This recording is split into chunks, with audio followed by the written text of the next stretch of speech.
নমস্কার, আমি দেবপ্রিয়া সাহা। আপনারা দেখছেন আপনাদের favourite YouTube channel just diet. আখের রস গরমকালের কিন্তু বেশ উৎকৃষ্ট একটা পানীয় হিসেবে ধরা হয়ে থাকে। বিভিন্ন জায়গায় বিভিন্ন রকমভাবে কিন্তু আখের রস বিক্রি হয়ে থাকে, আর মানুষ কিন্তু এই গরমকালে প্রচুর পরিমাণে আখের রস খেয়েও থাকেন। তো এখন প্রশ্নটা হচ্ছে যে এই আখের রস কিডনি পেশেন্টরা খেতে পারবেন কিনা, কারণ প্রচুর এরকম কিডনি পেশেন্ট আছেন যারা আখের রস খেতে পছন্দ করেন এবং কাউন্সিলিং এ আমাদের এই কোয়ারিজটার মুখোমুখি হতে হয় যে আখের রস কি আমরা খেতে পারবো কিনা। তো এর উত্তরটা হচ্ছে আখের রসের মধ্যে কিন্তু অনেক রকমের গুণাগুণ থাকে। তো এক এক করে সেই গুণাগুণগুলো আমি আজকে আপনাদের এই ভিডিওতে আলোচনা করব। প্রথমত, মেনলি যেটা আখের রস আমাদের শরীরকে হাইড্রেট রাখতে এবং পেট ঠান্ডা রাখতে কিন্তু যথেষ্ট ভালোভাবে সাহায্য করে থাকে। এছাড়াও যে হেলথ বেনিফিটসগুলো এটার মধ্যে আছে সেগুলো হচ্ছে, ফার্স্ট, এতে প্রচুর পরিমাণে আয়রন থাকে, মানে আয়রন কন্টেন্ট কিন্তু আখের রসের মধ্যে খুব ভালো পরিমাণে থেকে থাকে। তো সেই জন্য কিডনি পেশেন্টরা কিন্তু মেনলি অ্যানিমিক হয়ে থাকেন, কারণ যখনই কিডনির সমস্যা দেখা দেয় সেক্ষেত্রে তার সাথে সাথে এই সমস্যাটাও চলে আসে যে পেশেন্টের হিমোগ্লোবিনটা অনেকটা কমতে শুরু করে। তো সেই কারণে কিডনি পেশেন্টরা অ্যানিমিক হয়ে থাকেন। তো এই অ্যানিমিয়াটাকে প্রিভেন্ট করতে কিন্তু এই আখের রসটা অনেক পরিমাণে সাহায্য করতে পারবে। দ্বিতীয়ত হচ্ছে গিয়ে এই আখের রসটা ন্যাচারালি মিষ্টি হয়ে থাকে, এতে কিন্তু এক্সট্রা করে চিনি বা গুড় বা বাতাসা এই সমস্ত মিষ্টিগুলো অ্যাড করতে হয় না।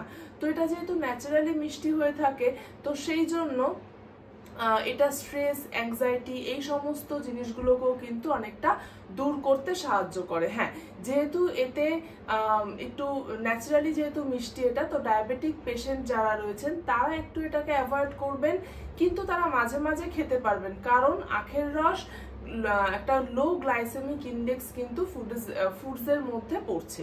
তো সেই জন্য ডায়াবেটিস যারা রয়েছেন তারা সামান্য পরিমাণে মাঝে মধ্যে এটাকে কিন্তু খেতে পারবেন।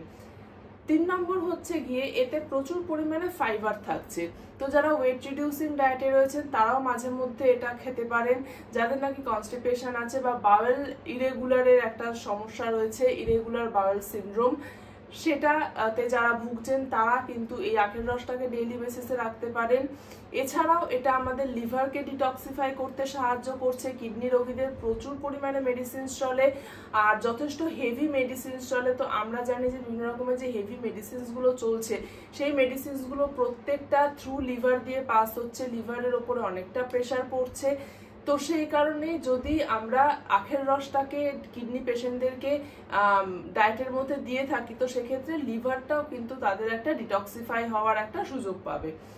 নেক্সট হচ্ছে গিয়ে এতে ন্যাচারালি এটা একটা ডাইউরেটিক্সের মতন কাজ করছে, মানে শরীর থেকে বিভিন্ন রকমের যে টক্সিনসগুলো রয়েছে সেগুলো বের করতে কিন্তু এটা যথেষ্ট পরিমাণে সাহায্য করে থাকে। এছাড়াও যেটা মোস্ট ইম্পর্টেন্ট, কিডনি রোগীরা এটা মানে ভেবেই আমাদেরকে এই কথাটা জিজ্ঞাসা করে থাকেন যে আখের রসটা খেতে পারবেন কেন, পটাশিয়াম কন্টেন্ট কতটা রয়েছে। এটা কিন্তু একটা লো পটাশিয়াম ফুডসের মধ্যে পড়ছে। তো সেই কারণে এতে ক্যালসিয়াম, ম্যাগনেসিয়াম এই সমস্ত মিনারেলসগুলো প্রচুর মাত্রায় থেকে থাকে, কিন্তু পটাশিয়ামের পরিমাণ কিন্তু অনেকটা কম থাকে। তো এটা একটা লো পটাশিয়াম ফুডস। তো সেই কারণে কিন্তু কিডনি রোগীরা এটা অনায়াসে আপনাদের ডায়েটে আপনারা ব্যবহার করতে পারেন। আর যদি কিছু কোয়ারিজ থেকে থাকে অবশ্যই ডায়েটের ব্যাপারে, তাহলে আপনারা আমাদের এই যে হোয়াটসঅ্যাপ গ্রুপটা রয়েছে সেখানে জয়েন করতে পারেন।